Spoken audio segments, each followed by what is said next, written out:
The little girl ran after a car after seeing a man who she believes is her biological father, whom she's never met but have been told about ever since she was a baby. Subscribe and buckle up as we find out if really that was her dad and what went wrong 6 years earlier. The Kane Enterprises tower glistened under the noon sun. Its floors buzzed with urgency, suits walking fast, phones ringing, deals being made. But inside one particular elevator, everything stood still. Cora adjusted the tray in her hands, 3 cups of coffee, 1 folder, and trembling fingers. Her company-made uniform clung tightly to her waist. Neat, modest, but her beauty didn't need permission. The elevator dinged. She didn't notice. The doors opened, and in walked Adrian Kane himself, tall, commanding, and carved like a man sculpted by power. He was on a phone call but paused when he saw her. Cora lowered her gaze quickly, heart thudding. "I'll call you back," Adrian muttered into the phone, never taking his eyes off her. The doors shut. Silence. "You're new," he said casually, pressing the 30th floor. "Yes, sir. Started 2 weeks ago," she replied, eyes fixed on the tray, trying not to spill anything. He watched her. Something about her didn't fit the background noise of corporate chaos. She looked pure and quietly terrified. "You always tremble around elevators or just me?" Adrian asked, a subtle smirk playing on his lips. Cora's cheeks flushed crimson. "Just nervous around bosses," she whispered. A beat passed. Then Adrian did something unexpected. He reached out, steadied the tray with one hand. "You've got coffee duty. That means someone up there trusts you. Don't let nerves steal your place." The doors opened. Adrian stepped out, but before the doors closed, he turned. "What's your name?" "Cora." "Cora," he repeated like tasting something soft. "Don't disappear. I might be needing more than just coffee." The doors slid shut. After that elevator ride, Cora tried to disappear. She returned to her routines, cleaning offices, arranging folders, bringing coffee, the quiet ghost of the 30th floor. But Adrian Kane's eyes had learned something that day. Where she stood, how she tucked strands of hair behind her ear, how her hands shook when she thought no one saw. He noticed her everywhere now. During board meetings, he'd glance through the glass wall of the conference room, gaze following her as she passed with a cart. His top executives mistook his silence for thoughtfulness, but it was Cora he was watching. One afternoon, he found her in the break room. "You're off schedule," he said, pretending to glance at the vending machine. Cora jumped slightly, spinning to face him. "Sorry, I was just cleaning up the dishes." "Relax. You're allowed to breathe." She smiled nervously. He noticed the dimple that peaked only when she truly smiled. "You like books?" Adrian asked, eyeing the worn-out novel tucked into her apron pocket. She nodded. "Helps me escape." "From here?" She paused, then whispered, "From everything." For the next few weeks they saw each other often, by accident, by design. Adrian would take his coffee himself just to bump into her. He'd ask her to bring documents to his office, even ones his assistant could easily carry. He never touched her, never crossed a line. But the way he looked at her, like she was the first real thing in a world made of numbers and power. The Kane Enterprises executive floor was colder than usual, not from the air conditioning, but from the sharp, heel-clicking arrival of Elena Vaughan, the kind of woman who wore diamonds like apologies and perfume like war paint. She strutted into Adrian's office uninvited, as always. "You're late," she said sweetly, settling on his couch without being offered a seat. Adrian didn't look up from his laptop. "I didn't know we had plans." "We never do, yet you never seem to mind when I show up." Her smile was polished, fake, the kind Mrs. Kane, Adrian's mother, adored. "You know Mother says we're good for each other. She thinks we'd make a power couple." She crossed one leg over the other. "Not that I disagree." Adrian sighed, closed the laptop slowly. Elena, do you always repeat everything my mother says? Only the parts that are flattering, she purred, walking to his desk, leaning close. You've been distracted lately. And just then, a knock, light, respectful. Come in, Adrian called. Cora stepped in, holding a document folder. Her hair was in a low bun, apron neat, shoes quiet. Elena's eyes narrowed the moment she saw her. She delivers your files now? She asked dryly. What is she? A secretary in a maid uniform? Cora flinched, but Adrian's voice cut sharp. She's doing her job. Kindly don't speak to my staff like that. Eleanor's mouth twitched. I didn't realize we were protecting the help now. You're in my office, Adrian replied, standing, and I'd rather you respect that, or leave. The silence cracked like glass. Eleanor blinked, gave Cora a long, venomous stare, then turned, flipping her hair dramatically as she walked out. The door closed behind her. Cora remained frozen near the doorway. You okay? Adrian asked gently. She nodded, not meeting his eyes. Thank you. For what? He said, almost amused. For treating people with basic respect? Cora allowed a smile to tug at her lips. But somewhere inside her, something shifted. She wasn't invisible anymore.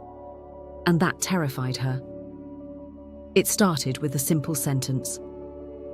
You've been working too hard, Adrian said, leaning against the kitchen counter as Cora dried her hands from dish duty. That's part of the job, she shrugged, not meeting his eyes. That's an excuse. I'm taking you somewhere. She blinked. Where? Just trust me. Later that evening, Cora stood in front of her mirror, brushing down the soft beige dress she'd almost never worn. Her hair was in its usual bun, but tonight, she let 2 curls fall loose. She told herself it wasn't a date, but her hands trembled the way they used to before school recitals. Adrian's car pulled up exactly at 7 p.m. He stepped out in a navy button-up, sleeves rolled, no tie. Casual, effortlessly magnetic. He opened the door for her like it was a reflex. You look warm, he said, pausing like he meant something more. You don't look so bad yourself, she replied, half smiling. They drove quietly, city lights flickering against the windshield. Then the car stopped at an old hidden cafe with vines climbing the walls and fairy lights blinking like secrets above the entrance. This place doesn't even have a sign, she whispered. Exactly why I love it, he said, offering his hand. She didn't take it, not yet. But she walked beside him. Inside, it was all soft jazz and old wood, the kind of place where time slowed and waiters didn't hover. They sat by a window, moonlight dancing on their table. So, Adrian said after they ordered, tell me something nobody knows about you. I talk to my plants, Cora replied. He grinned. And do they talk back? Only when I threaten to toss them out. He laughed, a real one. Head thrown back, eyes closed for a second. Your turn, she said. I once almost quit my job, he said softly, surprising even himself. Why? Because I felt like I was becoming my father. She didn't press, just let the silence hold him safely. After dinner, they walked out under a soft drizzle. No umbrella, just laughter and the sound of their shoes against wet pavement. At the car, he paused before opening her door. This wasn't a date, he said, voice low. She looked up. No? No, but I wish it was. Her breath caught. Next time, she whispered. Next time, he agreed, and for a moment his fingers brushed hers, and neither of them pulled away. 2 months passed like something out of a dream. Weekend dates turned into midnight walks, shared takeout in Adrian's car, Cora laughing barefoot in his penthouse kitchen, dancing to jazz while flipping pancakes. He never introduced her to his mother. She never asked. It was their private world, and in that world, they were everything. But on a Wednesday morning, that world shifted. Cora stood in the cramped restroom of her tiny apartment, clutching a white stick in both hands. Her fingers trembled. She couldn't breathe. 2 pink lines. She stared at them like they were foreign symbols, as if blinking would change them. But they stayed. Bold. Certain. No. No, no, no. She backed into the wall, slid to the floor, and let the silence wrap around her like fog. Her heart thudded in her chest, not with joy, not yet, just fear. At work, she moved differently, slower, quieter. She avoided Adrian's gaze, though he caught her once, staring at him from across the corridor with glassy eyes and a half smile that broke his chest a little. That evening, she found herself at a tiny clinic across town, the kind with peeling posters and cheap plastic chairs. The nurse confirmed it. "You're 6 weeks. Healthy. No concerns." She smiled. She didn't mean to. But then the tears came, quietly. Later that night, she sat on her small bed, knees to chest, whispering into the quiet. "I'm not ready, but I already love you." She touched her stomach as if to reassure the tiny life inside. I need to tell him. I need to tell Adrian." Cora clutched the envelope in her hand. She'd written the letter 3 times. She'd finally decided. She'd tell Adrian tonight. But he wasn't in the office.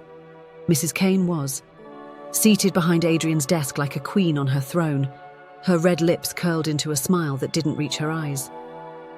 "Miss Cora, come in, sit down."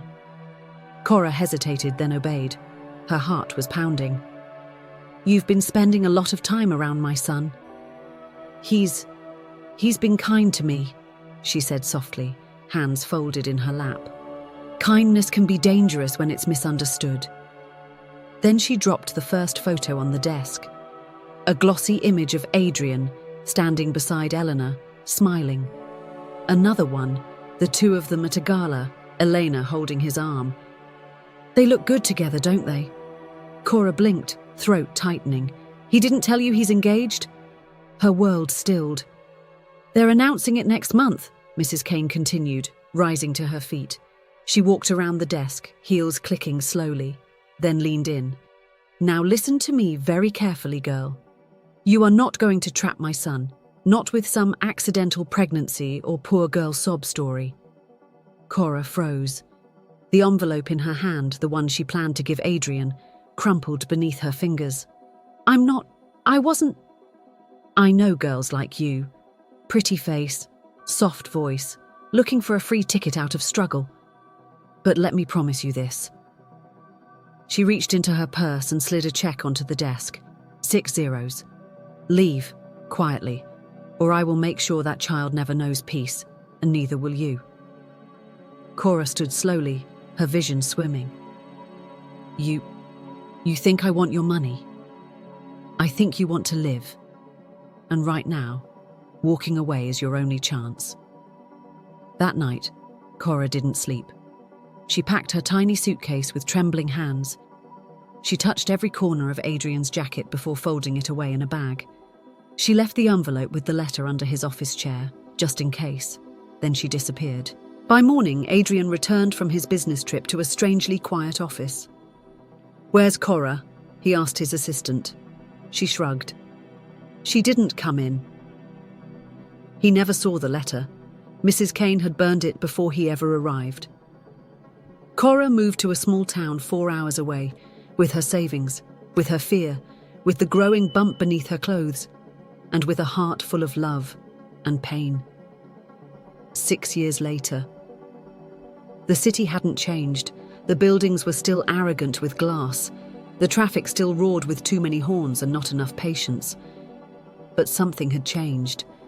She was smaller than everyone else on the sidewalk, barely up to her mother's waist. A curly puff of hair bounced behind her as she ran, tiny sneakers slapping against pavement. Her eyes were locked on the sleek black car turning the corner, and her heart was sure. "Daddy!"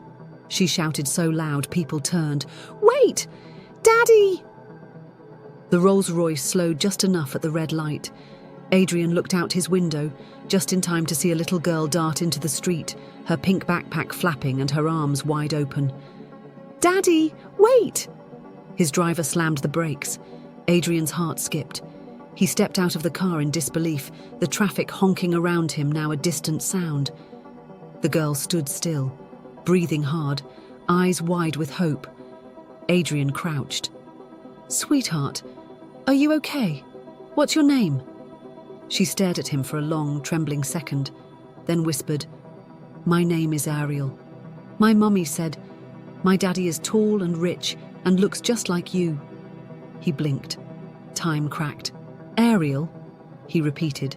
Before he could say more, a woman's voice tore through the crowd. Ariel! Cora. Out of breath, face pale with panic, hair tied up in a messy bun, and eyes that locked onto Adrian's with horror. He stood up slowly. She froze. Their eyes met, the past crashing over both of them like thunder. Cora yanked Ariel back with trembling hands, her voice low and shaking. Are you out of your mind, Ariel? You don't ever run into the street like that. Ariel clung to her mother's leg, confused, lips quivering. But Mommy, he looked just like the picture. He has my eyes and smile, Ariel said innocently. Cora blinked fast, swallowing the lump forming in her throat. Adrian stepped forward, slowly. Cora, please, let's talk. Is she… Don't, she snapped. He froze. Don't come near her.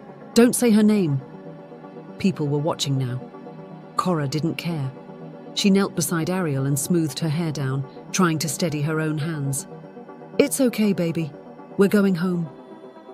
Ariel looked up. Did I do something bad? That cracked something in Adrian and in Cora, but her walls held. She picked up the backpack, slung it over one shoulder and grabbed Ariel's hand. We're leaving. Adrian stepped beside her. Please, Cora, just talk to me. Why? How could you? She whipped around, eyes fierce. You really want to know? Her voice dropped. Ask your mother. She told me you were marrying Elena, that you wanted nothing to do with me. She showed me pictures, Adrian. Adrian's brows furrowed, stunned. What? No, that's not… Save it, she said sharply, voice breaking. I was 2 months pregnant. I waited for you. I begged for a moment to explain, and instead, I got her claws and lies. You have no idea what I went through. Cora, I moved to another city with nothing but a suitcase and a baby the size of a peanut. I raised her alone. I gave her everything, even a father's picture to love. And now, because of 1 second of fate, she motioned toward Ariel. You show up and think what? That you can fix it. He looked at her, completely shattered. I didn't know. She nodded stiffly. Now you do. She turned away again. We're not here for you, Adrian. My friend got me a job. That's why we came back. Adrian reached out, but the glare she gave him could have sliced through steel. Don't follow us. Not unless you want a war.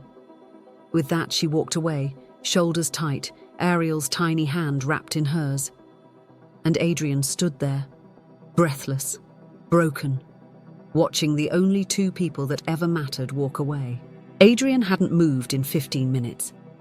The street was nearly empty now, just a few rappers dancing with the wind. Rain had left dark streaks on the rolls. The driver peeked nervously into the rearview mirror. Sir, should I… Drive, Adrian muttered, back to the mansion.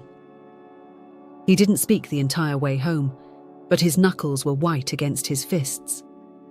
The Kane estate. Mrs. Kane was lounging on a velvet chaise, sipping tea and flipping through a luxury bridal magazine. Elena was draped over the armrest, giggling at her phone. Adrian entered like a storm in a suit. You lied to me. Mrs. Kane blinked, amused. Darling, good evening to you too. Don't. His voice was steel.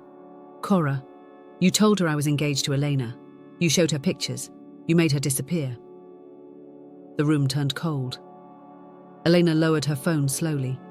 Mrs. Kane set her cup down with an elegant clink. So, she's back? She was pregnant, Adrian growled. She left this city 6 years ago carrying my child, a daughter.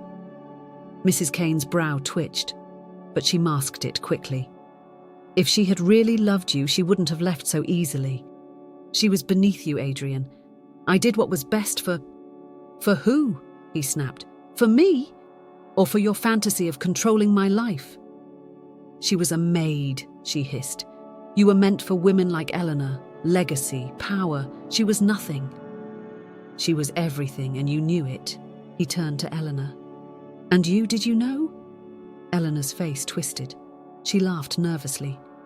Oh, please. That girl couldn't even walk in heels properly. She wasn't your future, Adrian. I am.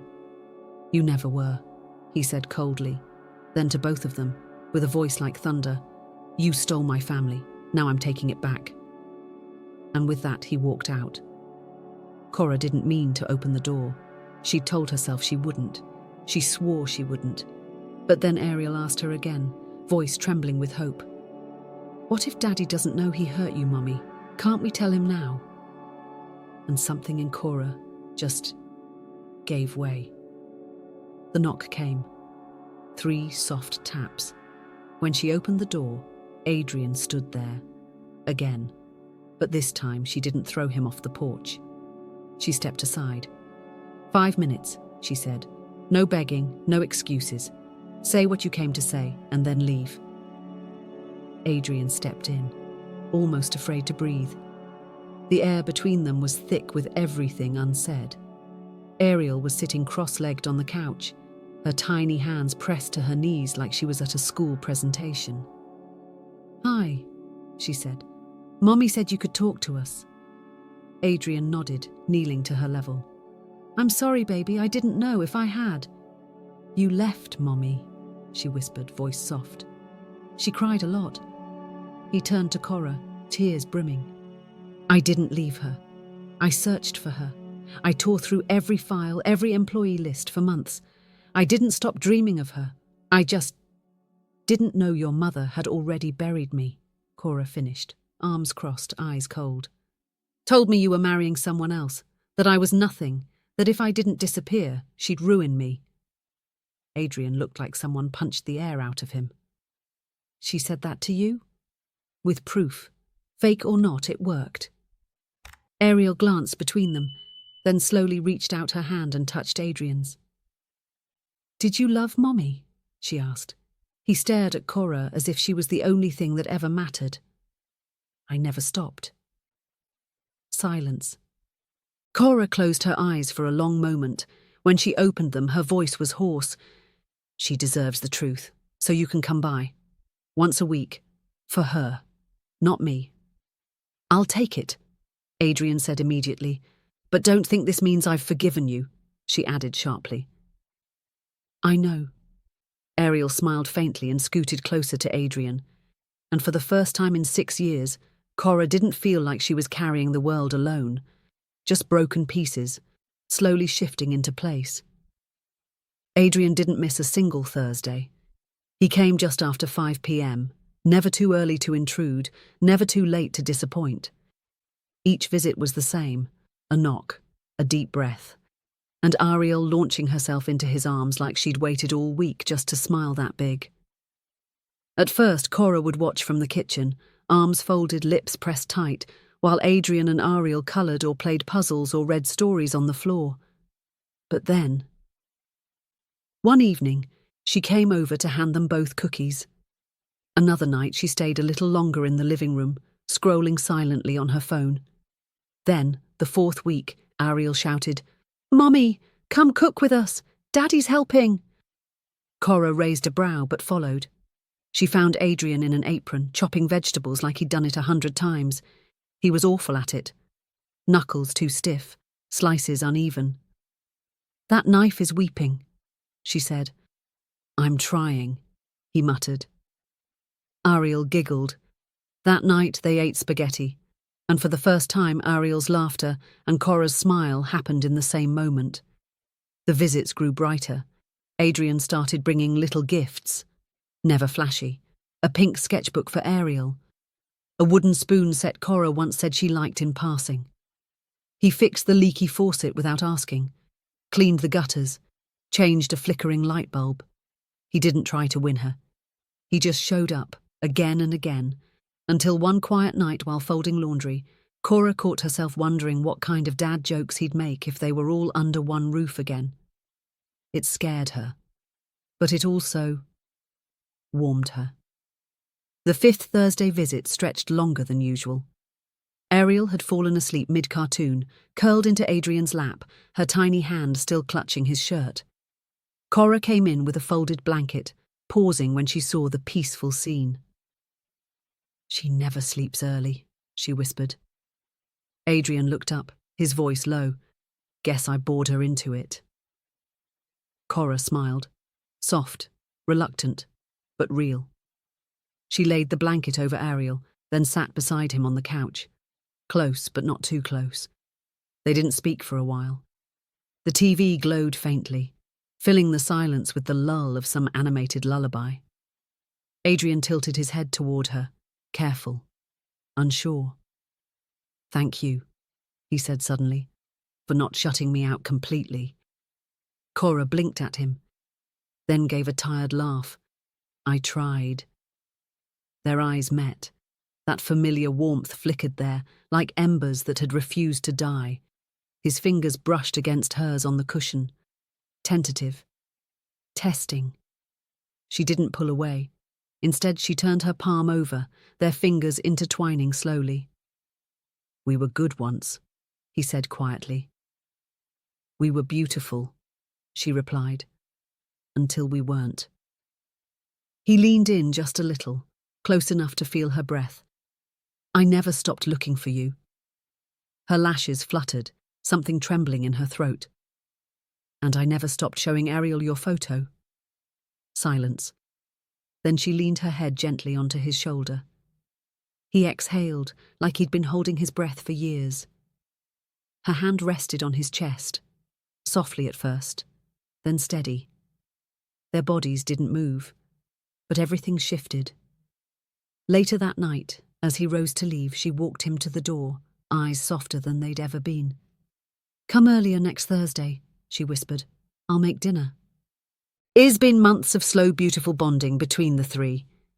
There's been laughter, cooking together, Adrian and Ariel shopping together. Cora felt lighter. Adrian and Ariel were inseparable. One evening in Cora's apartment, the table was small, tucked near the window, draped in soft linen. 2 glasses of wine half full. A candle between them flickered like it knew the truth before either of them said it. Cora was laughing again, for real this time. "I still can't believe you burned garlic bread," she giggled, leaning back with flushed cheeks. Adrian shrugged with playful dignity. "It was a creative interpretation. Charcoal chic." She snorted into her wineglass, nearly spilling. "God, I forgot how annoying you are." "And charming," he added, eyes twinkling. Her gaze softened just a little. She looked radiant in the low light, not dressed up, just herself. And that was more than enough. He reached across the table and took her hand, thumbs gently rubbing the back of her fingers. A long silence stretched between them, not awkward, just thick with meaning. "Cora," he began, almost cautious, "you know what I wanted to ask you tonight." She raised an eyebrow. "Are you about to ask me to be your girlfriend again?" He smirked. "No, I thought about it. But the truth is, we're way past that, don't you think?" She blinked, lips parting, her heart already skipping ahead of him. He stood, walked over, and knelt beside her chair. Her hand was still in his, trembling now. "I want all the days I lost with you, with Ariel, and I want every single one that's left." He reached into his pocket and pulled out a velvet box.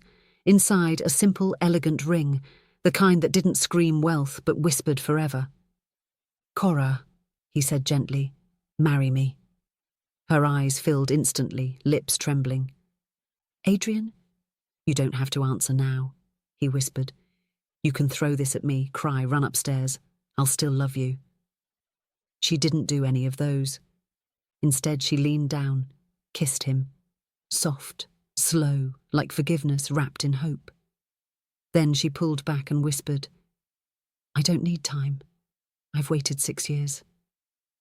He slid the ring onto her finger with shaky hands, and for the first time in years, everything felt whole again. The Kane family dining room had always been more about power than comfort. Long polished mahogany, gold-rimmed plates, and a silence that usually meant someone was about to get verbally shredded. Tonight, it was different. Cora sat beside Adrian, a soft smile on her lips, her hand resting lightly on his. Across from them, Mr. Kane's silver hair glinted under the chandelier as he stared in stunned silence, then chuckled. Well, he said, swirling his wine, guess I'm officially a grandfather. Cora's brows twitched, unsure of how to respond, but Mr. Kane leaned forward with an easy grin. You've got nothing to prove to me, young lady. If Adrian loves you, you're already family. When do I get to meet this little hurricane you two created?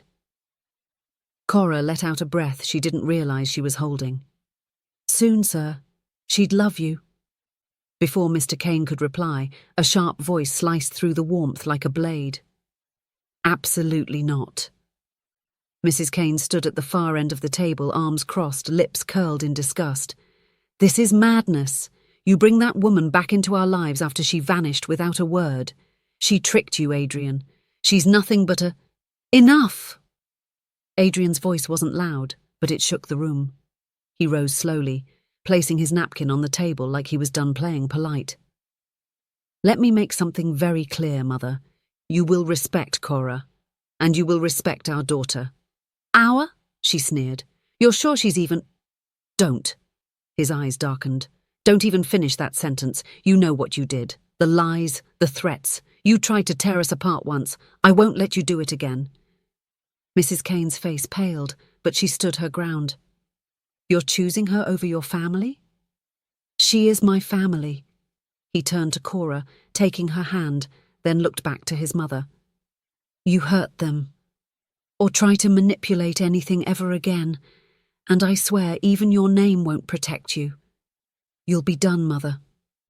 Mrs. Kane opened her mouth but said nothing, just fumed in silence. As if on cue, Elena strutted into the dining room like she hadn't been listening in from the hallway the whole time. Adrian, this is ridiculous. You and I, we had a future. You're being emotional, irrational. He didn't even look at her. Elena, leave. What? He finally met her eyes, cold, direct. Get out! She gasped, her chest rising in disbelief. You're throwing me out? Over her? I'm not throwing you out because of her. I'm throwing you out because I should have done it a long time ago. Eleanor stared a beat longer, then hissed under her breath and turned on her heel.